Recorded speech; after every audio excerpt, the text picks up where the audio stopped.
Good evening, and welcome once again to We Rise podcast. I'm your host, T. Willie Fair, and I got one of my favorite board members here with me today.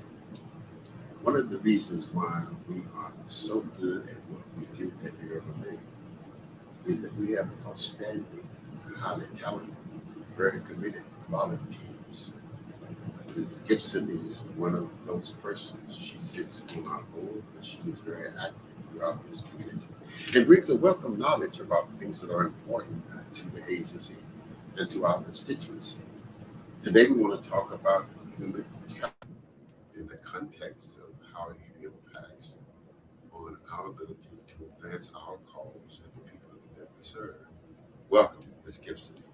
Hello, Mr. Fair. How are you? So good to see you you again. I'm doing wonderful. So you're back in South Florida. Where you been the last time? Oh, Mr. Fair. Traveling all the time. Always around the globe, No, the globe trotter, right? Globetrotter.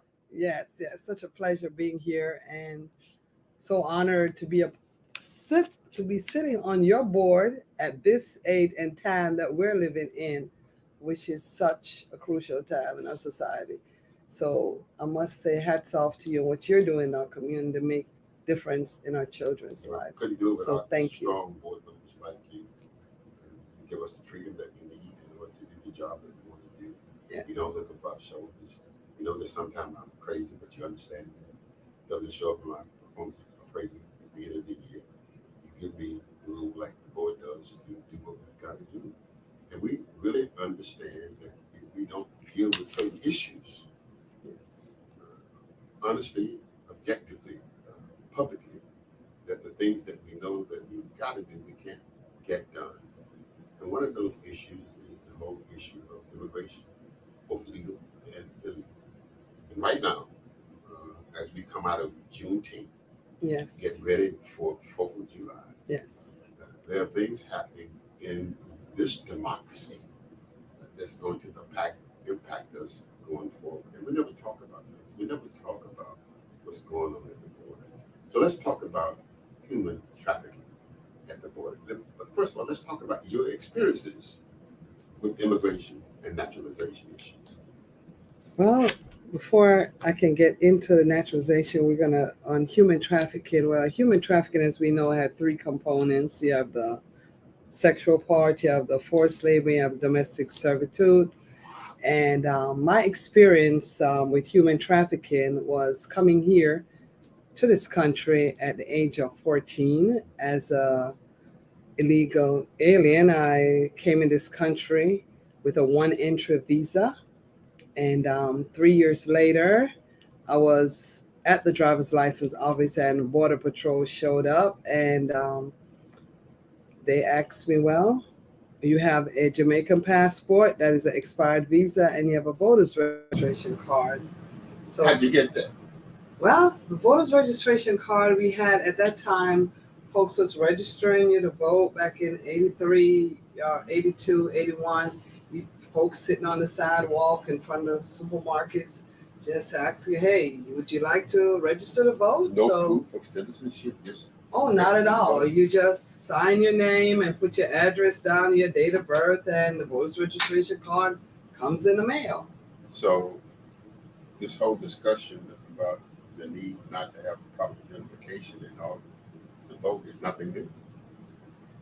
No, Sounds like well, no, it's nothing new. It's nothing new because back then you did not need any identification to get a voter's registration card because I attained mine, as I said, just putting down my address, date of birth, and I received it in the mail.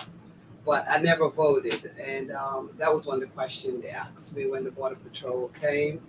And going back and attaching that to human trafficking, being here in this country at that time, and my parents, which was here, and their status, my stepmother was a citizen, my father was a resident, but my status they never adjusted my status. And the reason why I found out now my status wasn't adjusted is because I was being trafficked, and I didn't know I was being trafficked in a different way in the child forced labor in drug trafficking. So if you take the components of the drug trafficking with child forced labor. Here you are, you have children who are undocumented and they're undocumented, so they can't go anywhere. So you're held, right? And you're forced to do something. So human trafficking is basically when you are forced or coerced to do something and someone is benefiting from that, right? So my parents was benefiting from that.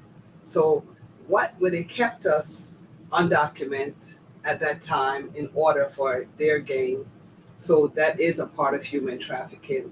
And we can go on and discuss about the domestic servitude and the child forced labor. So I fell in the category with the child forced labor of human trafficking.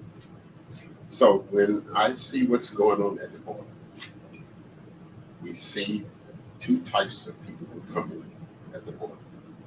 Number one, men. Mm-hmm. Number two, families with small children. Yes, small children. Why? Yes. Well, the men are strong and they come here to America, they can work, they can pick up jobs as cutting lawns and doing odd jobs, and getting underpaid. So that's a part of human trafficking there because they become domestic servitude. The children, in turn, they will come and they will also be put to work. So there is an economic advantage for those who are already economically empowered in Absolutely. America Absolutely. to Absolutely. welcome human trafficking illegally in this country. Absolutely. Absolutely. Because it's a $150 billion industry. That's per year industry. So since we know this, why is it so difficult for me to convince people that this is happening to us? I remember when the Cubans first started coming to America. The Mario boat leaf. The Mario boat leaf.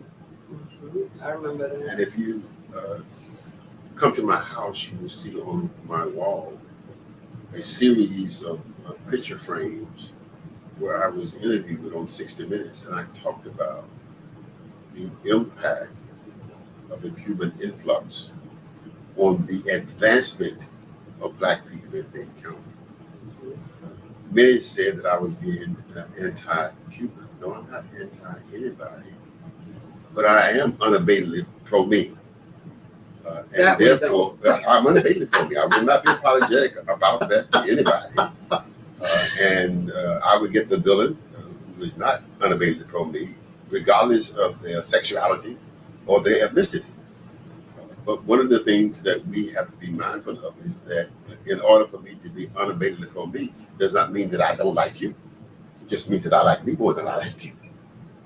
And that's, to me, is human nature. Yes. For me to do that.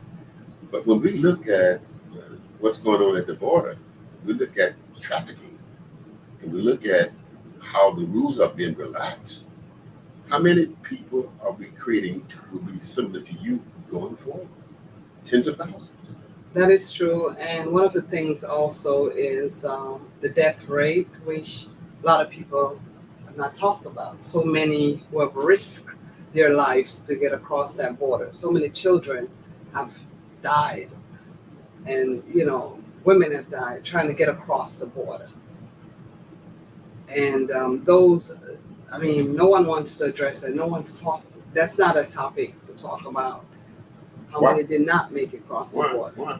Because it's not a common topic. Why is it not a common topic? If we say that we are concerned about our fellow quote unquote human person, why is it that we find it difficult for us to talk about? Is it because they are of the same pigmentation that we are, and therefore we believe that because they is colored and we is colored, that we will be condemned if we say something that is not supportive of them? I'm not sure about that one. I submit to you that it is. I submit to you that once again, they play the race color game on us. Mm-hmm. That if we say that we are anti a position of certain people of color, then that's unfair. When I took my position And I testified before John Conyers Committee on Immigration and Naturalization back in the 60s as a result of my belief of the impact of uncontrolled immigration to this community was going to have on black folks. But I could care less about what other people thought. Mhm. The Urban League exists to be unabatedly pro-advancement of my community. So it doesn't mean that I'm anti-anybody, Right. but it does mean that I have a right to be protective and reactive to those things that are going to adversely impact on me. And we see this Yes. at the border. Yes, we This have. trafficking issue. Yes, We know we that have. at the end of the day, It's going to impact us greatly in years to come. greater than anybody else. Yes, yes. And for So- example, as I was discussing with you before the show, look at the Canadian border. You know, the border is very strict. You know, to get across, if you're going to get across the Canadian border, you must have a passport. They must show documents. And I don't, you know, looking back and doing research is not many persons, you know, like for example, the Mexicans go that way to try to get into Canada, but into the U.S. and they seem to be, you know, high numbers. And I'm here to think that it's because this is a land of opportunity. It's like when my parents came here. My father came here as a sharecropper to pick apples for pennies. They brought in a whole bunch of laborers from Jamaica, and they were here for a while, and they picked apples for small amount of monies, pick limes down in Belglade, up North Florida. And the company, I think it was South Florida Fruits, I think he said that was the name of the company. But that company took just a handful of them and gave them their status and, you know, sponsored them. But then it was your employer, still is, your employer can sponsor you, but it wasn't a lot of, it's just a few. And it was the cream of the crop. If you are a hard worker, you would have been one of the ones who got sponsored. So this stuff goes all the way back. We can go all the way back and say it's like modern day slavery. You know, we can go back to our ancestors, you know, in the 1400s, you know, when the ship came here and they were, you know, that's a part of trafficking, you know, forced labor. And they were in debt bondage, you know, working and they can never be free. You know, no matter how hard they work, they still owed. And then the price, as we spoke about, the bars raised, you know, to be free is, you know, it's $20 and it was $10, but now it went up to 20. So it's constantly, they were in bondage. The problem that comes to mind is that everything that you said is true. So the issue becomes, why is it that we are silent on these truths when we know that at the end of the day, the greatest victims of trafficking are going to be us in this process? Yet we have been led to believe that if we are unabatedly pro-us, then something is wrong with us, that we need to be supportive of others, even though that support is to our own detriment. How do we change that kind of attitude? By starting, charity begins at home. Oh, absolutely. We have to not worry about what other folks think about us, but we must think selfishly about our future. And we have to stop allowing people to manipulate us at the expense of their own advancement. Isn't it strange that all the people who are at the border trying to get into America look like you and I? But we say that those of us who are already in America who look like them are in the position that we're in because of the color of our skin. So if color was the determinant as to the quality and stature of life, then why would all these colored people from all over the world We're trying to come to this racist place where color is important. Why would you want to leave Jamaica and your parents want to leave Jamaica and come to a country that discriminates because of the color of your skin? Help me to explain that to the children. Well, I look at America as a country of opportunity. Ooh, in And spite of color. in spite of color. Oh. And me being a native Jamaican, and my children was born here in America, I decided I was going to make sure my kids get educated, and color did not stop my daughter to be a professor at Yale University right now. And the students, you got here illegally. You got a daughter that's a professor at the university. At Yale University. At Yale University. Yes. Not FAMU, not Bethune-Cookman, not Johnson C. Smith, which is my university. But she's at Yale University. Yes, and she created her own, the classes she's teaching. Forget about what she created. Your daughter. Yes. That you came in with some illegal papers. I came in with legal papers, okay. Yes. All right. And now your daughter is a professor at Yale. That's contrary to the practice of racism, isn't it? Indeed. How did that happen? Well, because what I believe in, and what I instill in my children. Okay, what you believe. That despite the odds, oh my goodness, you are going to be successful. You don't have a choice. So, the peel to take is that in spite of circumstances that you don't control, if you believe in who you are, you can get done what you want to get done, in spite of them trying to control. That's right. With hard work and determination, you can get it done. So you can spin trafficking on its head. Absolutely. Absolutely. Absolutely. And I'm glad you talked about that, because when I look back on trafficking, when I do my research, the impoverished neighborhood.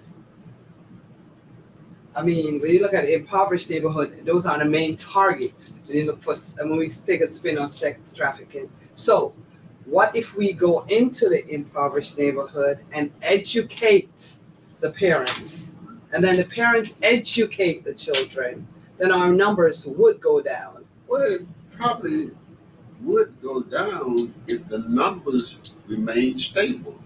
But it appears that the current administration, in reaction to the problem at the border, has decided to relocate those persons who are here by trafficking means.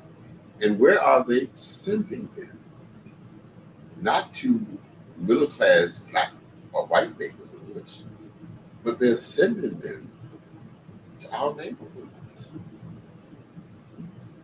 And that's a door open for trafficking. As I said, where you find poverty, it's a breathing ground for human trafficking.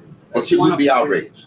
Shouldn't we be outraged when you see on CNN or the other news channels that last night 400 people got off the bus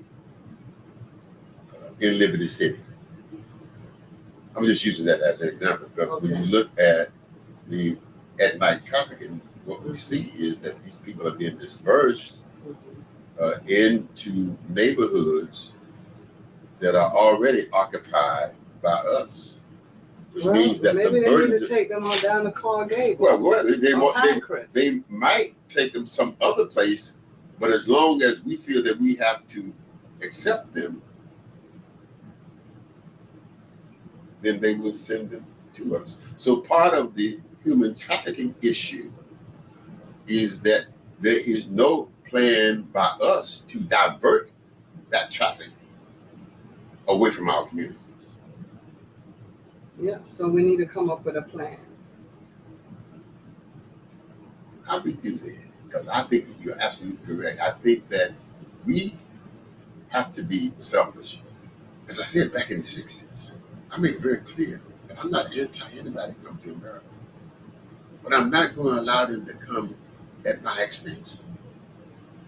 That if they want to come, fine, come the right way.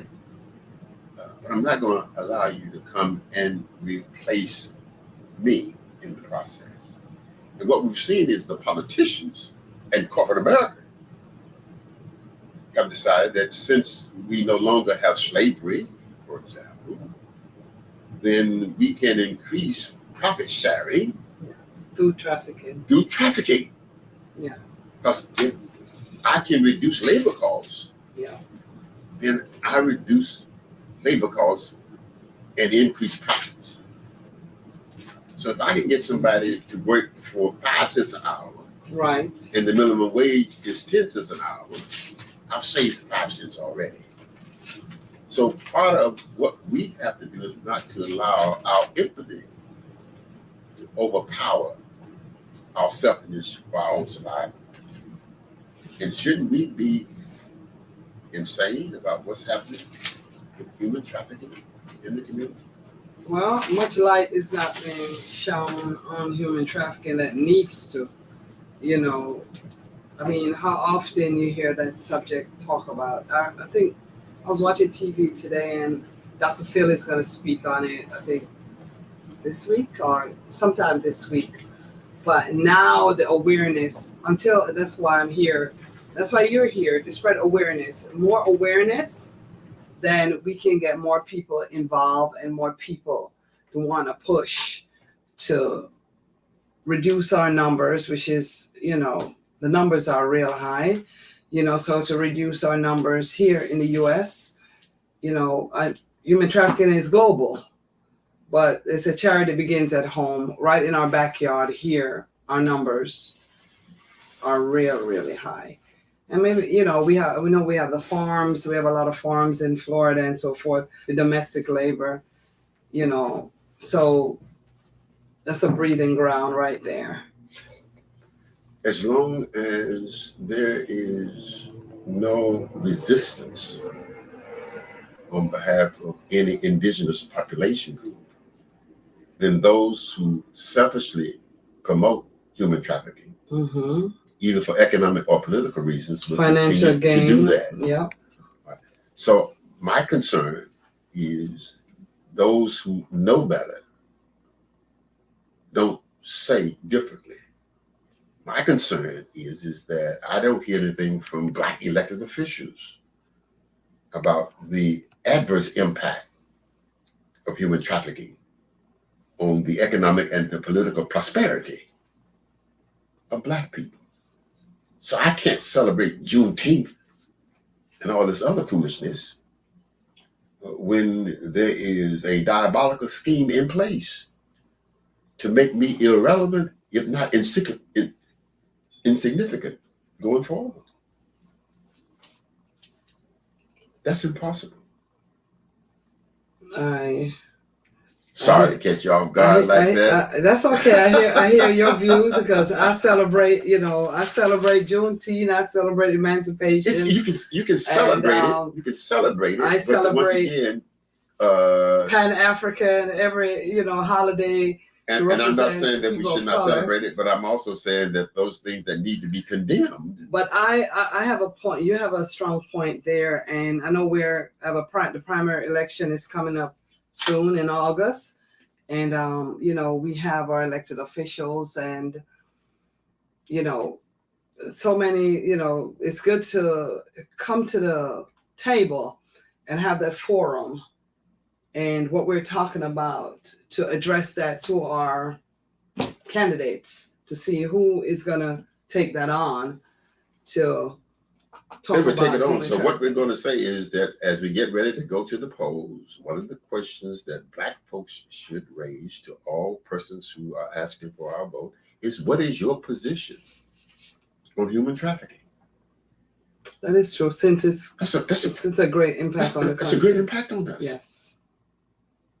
How could we elect somebody to go to Washington, to go to Tallahassee, and we don't know their position on human trafficking?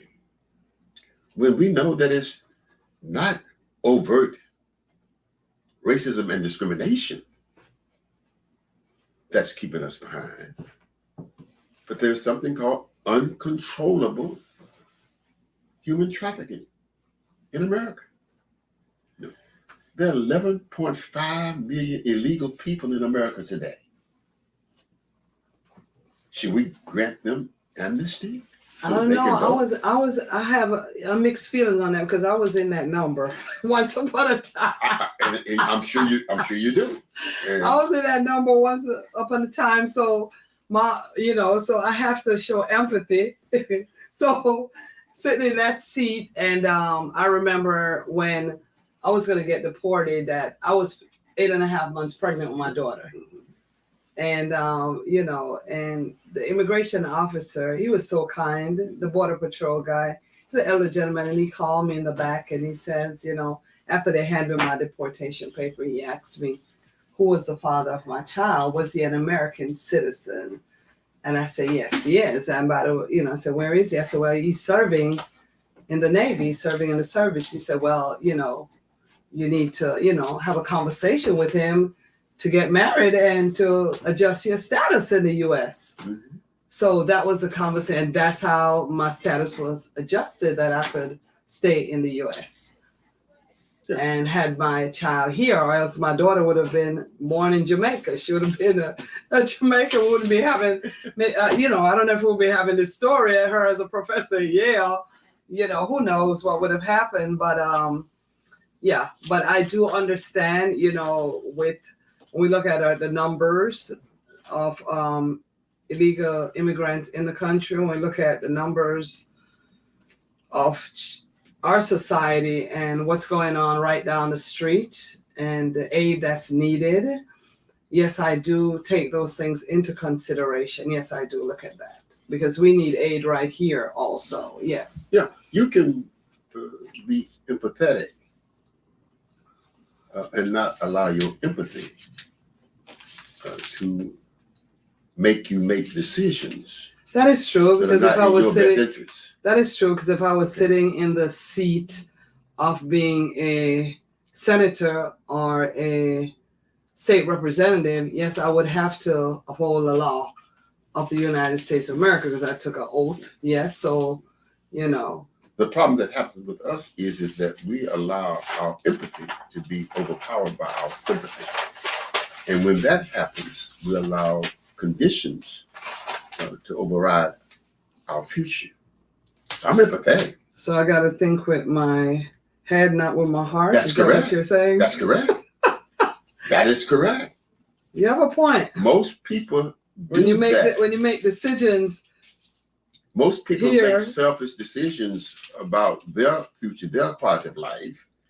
I hope you would understand, but if you don't understand, right. At this moment, I'm doing what I think is in my best interest. Yes. And if you don't because understand, we're human beings and we're selfish. Human beings are selfish. And we should be allowed to be selfish and not be called racist and not be called some other crazy stuff. I'm trying to ensure that what I do increases my quality of life as a human being. Yes. And the children that I'm concerned about. I am empathetic with those who are trying to get to America. Mm-hmm. But I'm not going to let them in at my expense. I understand. So I understand human trafficking and how it impacts on our economy and our culture. But I am not going to support human trafficking at my expense. I want everybody to come to this great place because it is the greatest place in the world. Absolutely. But I'm not going to give y'all a one-way ticket at my expense. That has nothing to do with me being insensitive, unsympathetic. Mm-hmm. It has everything to do with my own self-survival as a person.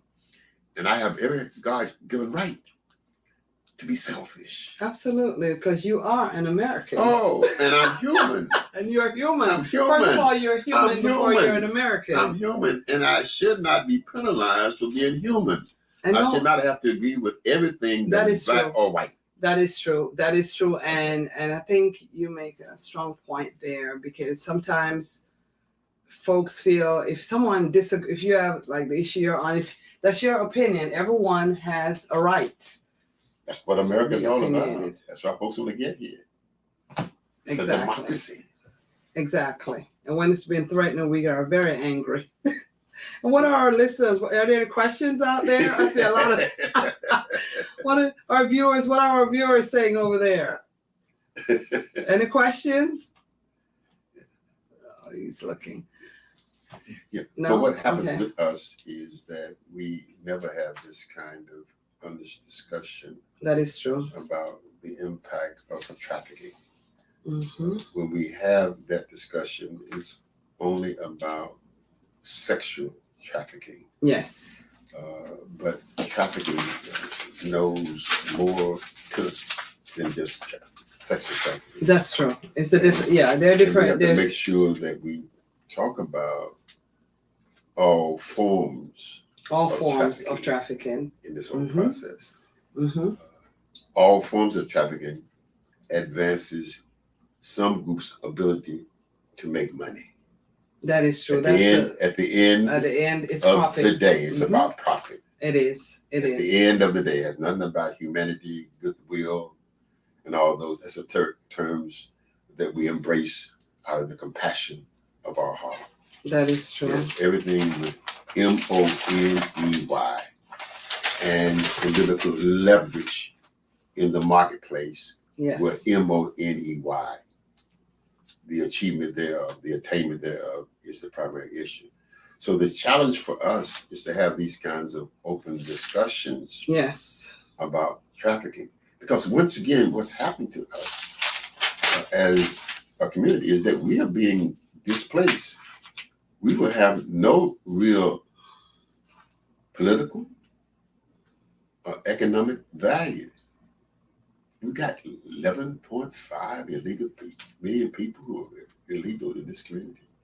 If we allow those who are in power for political stabilization reasons to bring all of the illegal people into this country with or without a card and put them in our community by the transit authority late at night and grant them the right to vote without proper identification that they are American citizens, et cetera, et cetera, et cetera.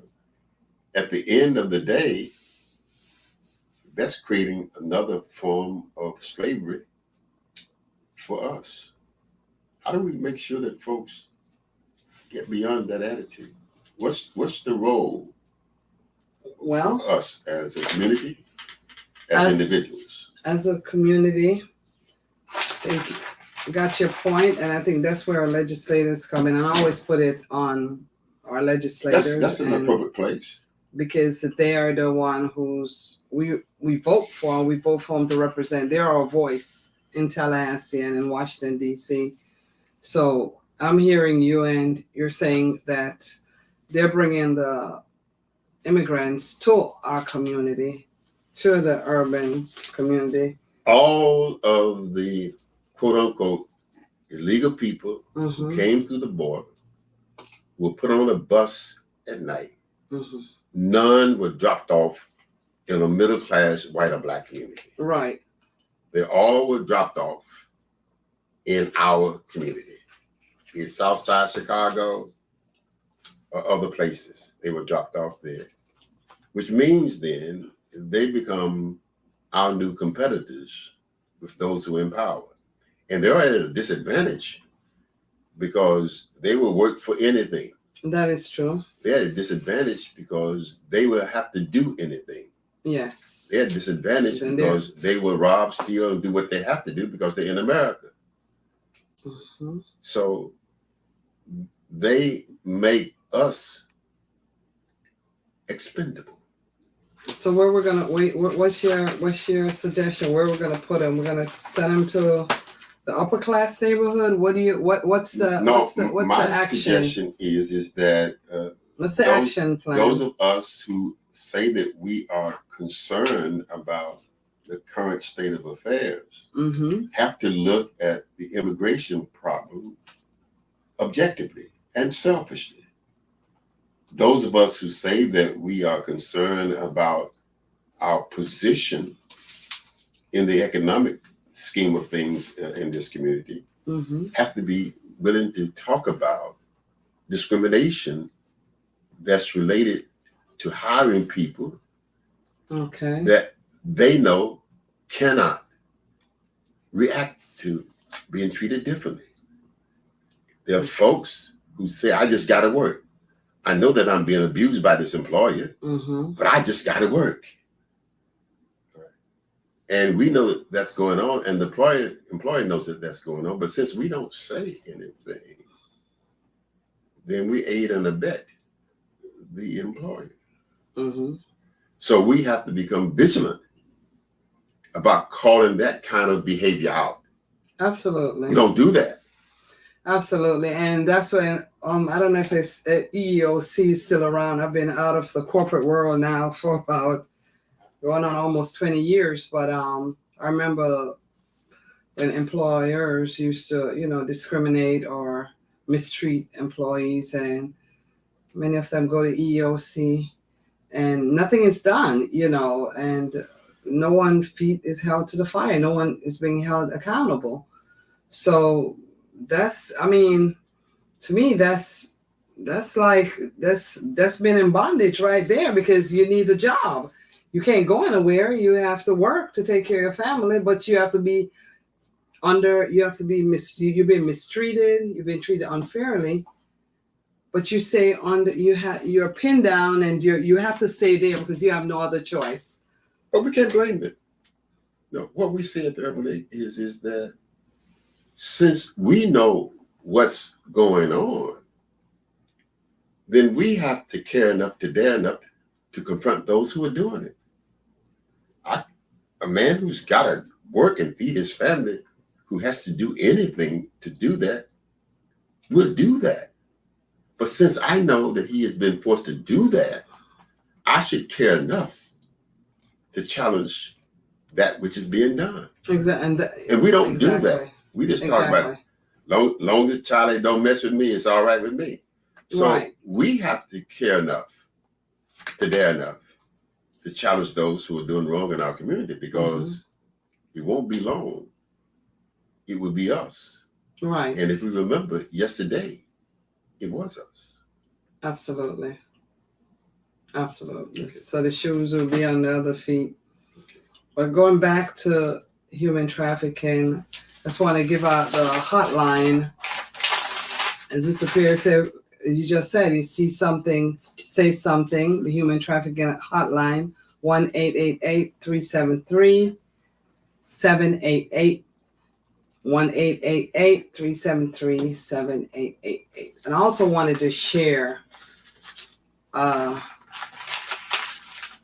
gesture where that a person who's been trafficked and they're in danger, and this is a sign here. You have the thumb across and the finger here, and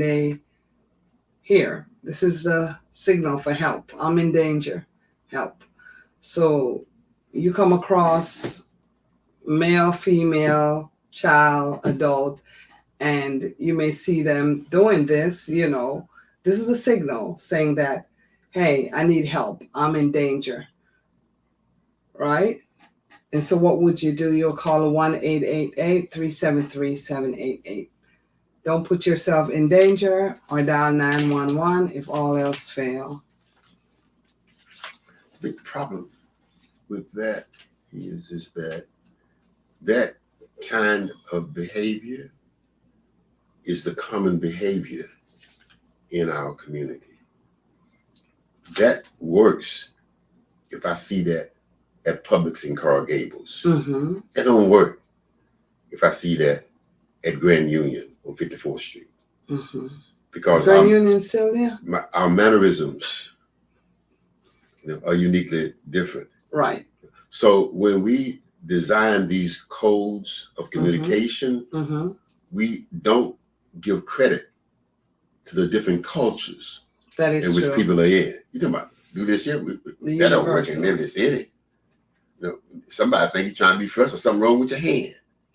So when we talk about progress, we have to understand that the signal for help in Liberty City ain't the signal for help in Coral Gables. Okay. So once again, these things have to be ethnic sensitive as we talk about mobilizing and involving the community. Some white folks will sit up someplace and I say, if you had help, you be doing this here. That ain't gonna work with Bubba. That is true. That ain't gonna work with Bubba. Call this number. That's Carl gave us by the seat. That is true. You know, it's so ironic. So we once again insult the diversity in the population that we're trying to communicate with. And folks who are in charge of the human trafficking also in charge of how we deal with it. And they don't have us at the table designing how it must be dealt with differently. Right. On 54th Street versus Flagler Street. Taking note of that, you know, it's so funny. So my daughter did a survey when she was doing her research or dissertation, and most of the folks says that, you know, when they go see a therapist, they would like to hear their auntie. They want to hear the auntie voice. They want someone like them, and she made it was a valid point, because I remember having a therapist of a different color and having a therapist for a long period of time. And I look at the time span and the results I got out of during that time span. And then when I changed therapists to someone who looked like me within 6 to 8 months, I mean, the results was way beyond what compared to the results of someone of another color. For the 8 years compared to 6 months, it was advanced because we could relate to each other. That goes back to what you just said. This may not work in Liberty City. Maybe, you know, we have to come up with something of signal that, you know, our African American, you know, boys and girls, men and women can relate to, can understand. So that is noted. And you know, I know October we're going to be having the state of Florida with the state attorney office be having the we're going to the human trafficking summit. So that's something that I will, you know, on Q&A I'll put on the floor about, you know. So there's a human trafficking summit coming up. Yes. Tell us about that. The human trafficking summit, I think it's going to be in person this year. It's going to be in Tampa. I think October, it's the 5th. I don't have my notes in front of me here, but it's going to be, we are having speakers and to... Who is we? The Urban League is a part of the Human Trafficking Summit, and the State Attorney's Office and the GA, the Attorney General. Yes. Yeah, the AG for Florida, which is Ms. Moody. Yes. Yes. So there is a discussion at the highest level. Yes, there is. About human trafficking. Yes. It's on the radar screen of the most important, influential people. Yes. In the state. Yes. That it's incumbent upon those of us who understand the broad interpretation of this issue to make sure that we're part of that conversation. Yes, sir. That we cannot allow a group of folks who would deal with this from their own esoteric advantage to be at this conference. Right. That human trafficking affects us differently than it affects them. That is true. And this is an opportunity for us to put on the floor for discussion and adoption how this issue affects us, and also to assist in designing the reaction to this issue as it affects us. That human trafficking impacts us differently than it does other people. So it's not a broad issue. Right. There's just human trafficking. Right. It looks different on 54th Street. It looks different on 2nd Avenue in Little Haiti. It looks different in other communities. Yes. And the only way that we're going to come up with a solution that has the kind of long-term impact that's necessary is that we honor and respect those differences in the conversation of designing. That there are no wrong answers. Right. Gotcha. And no one should be ashamed about pointing out the differences that exist as we talk about this issue. Mm-hmm. And everybody's position ought to be respected. Yes. In this position. And no one should come to the table feeling that it's somebody else's fault to come up with a solution. If they have not come up with one, it is still their fault. Mm-hmm. And on these issues like human trafficking, we only look at it from the outside looking in. Mm-hmm. At this conference, we're going to look at it from the inside looking out. Inside looking out.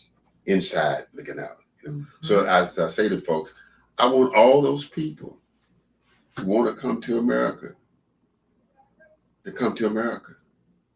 But I am not going to let them come at my expense. I am not going to do that.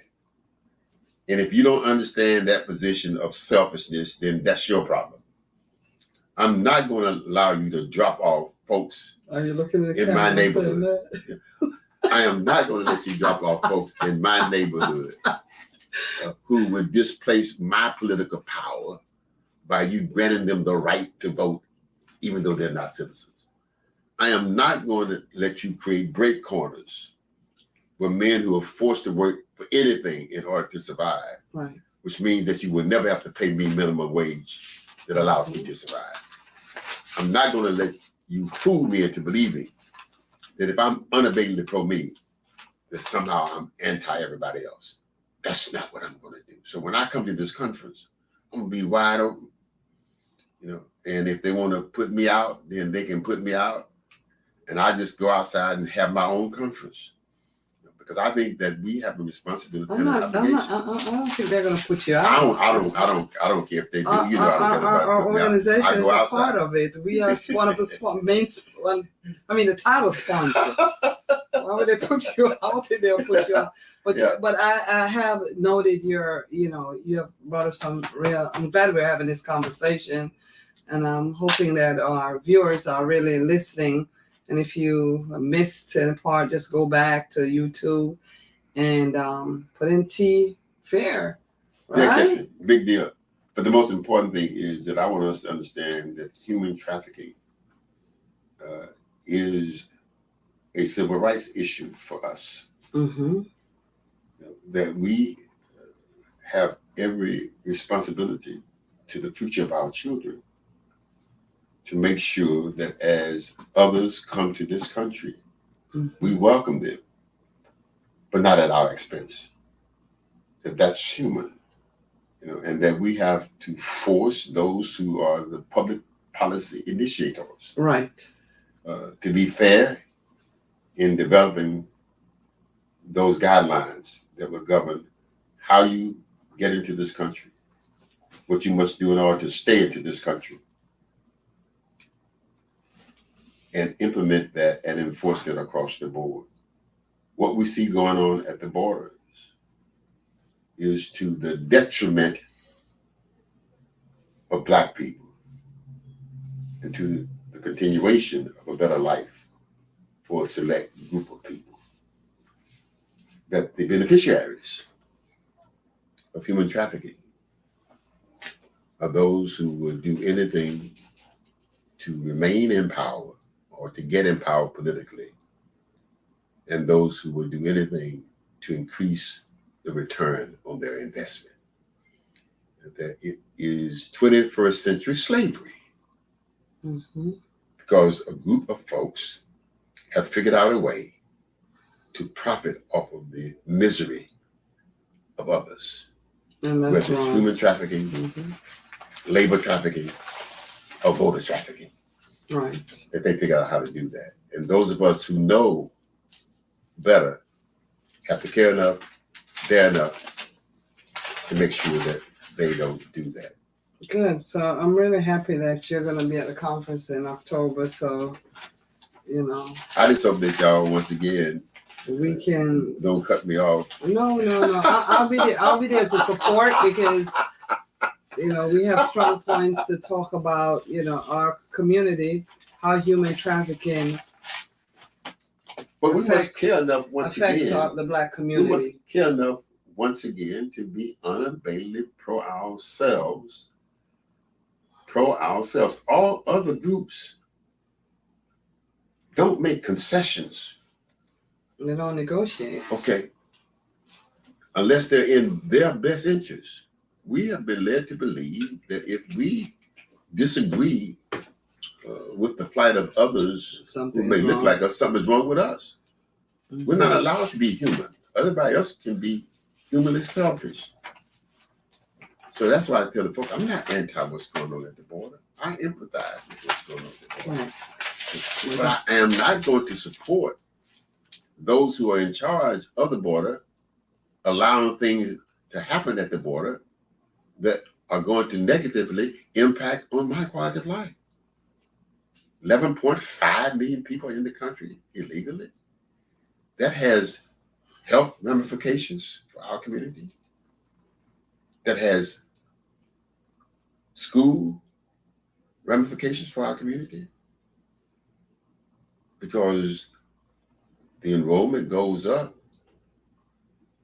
but the dollars for education don't go up accordingly because they're not citizens. Right? It has health ramifications. Look at the number of people that we're letting into this country during the COVID issue. By the tens of thousands. Yet they want me to have on a mask. Mm-hmm. They want me to take a shot. But they're letting people into the country and then putting them on buses and dropping them off. I'm sure they in our neighborhood. They don't get their shots before they get dropped. No, they do not.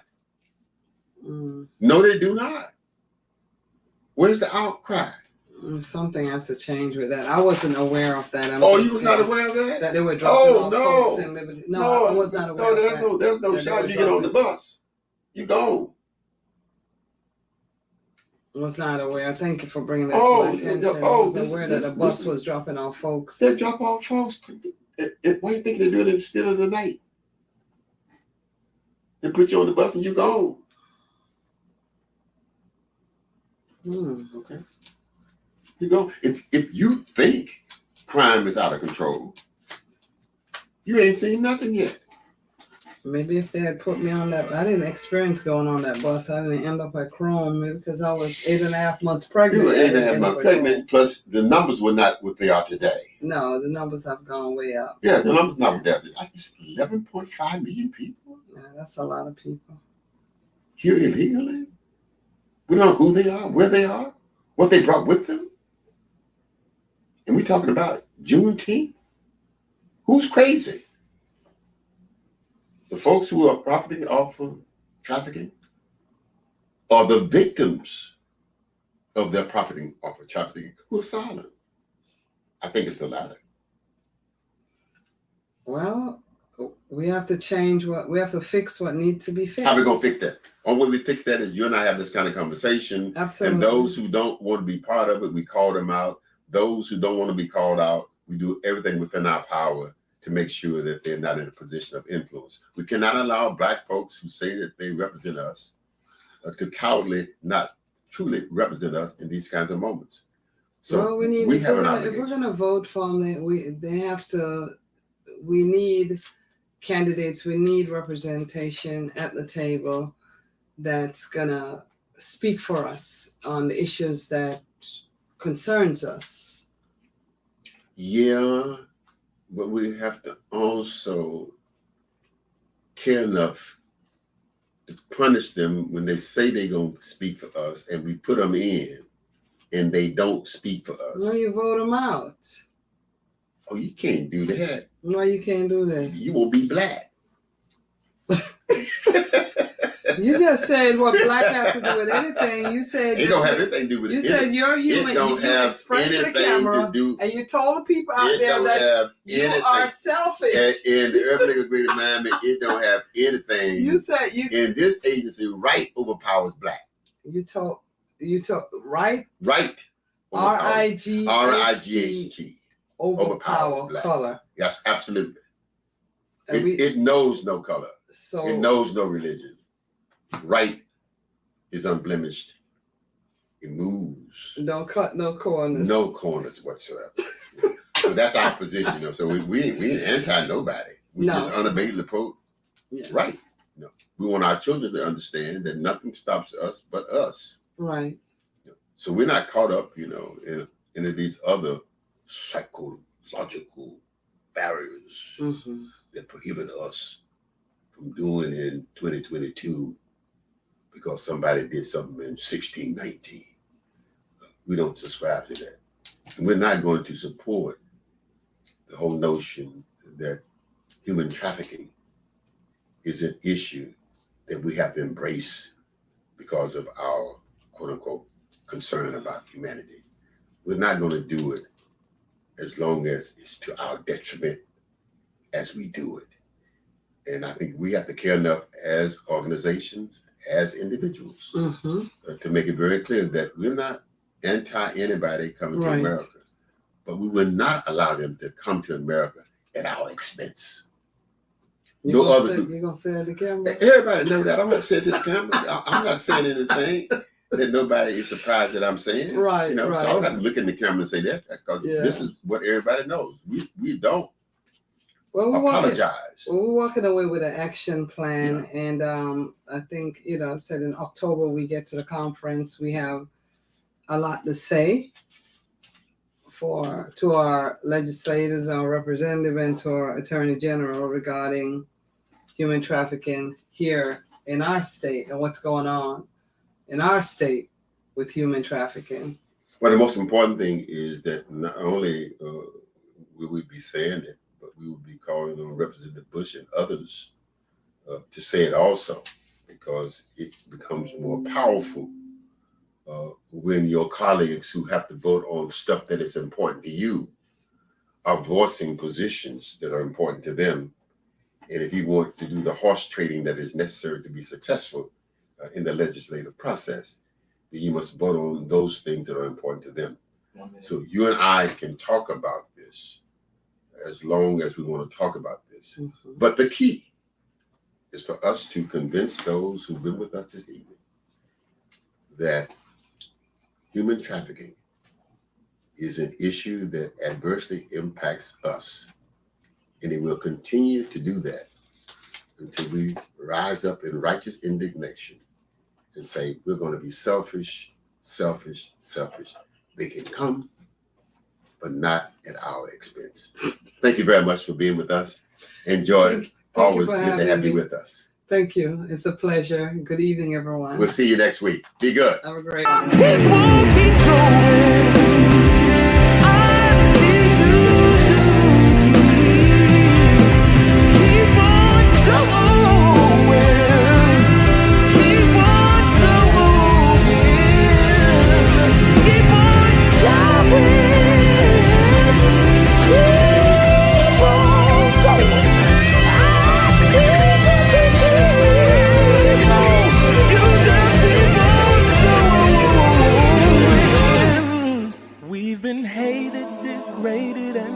About most of our lives, but we've made it still standing 'cause they can't destroy what's inside. Black people keep going.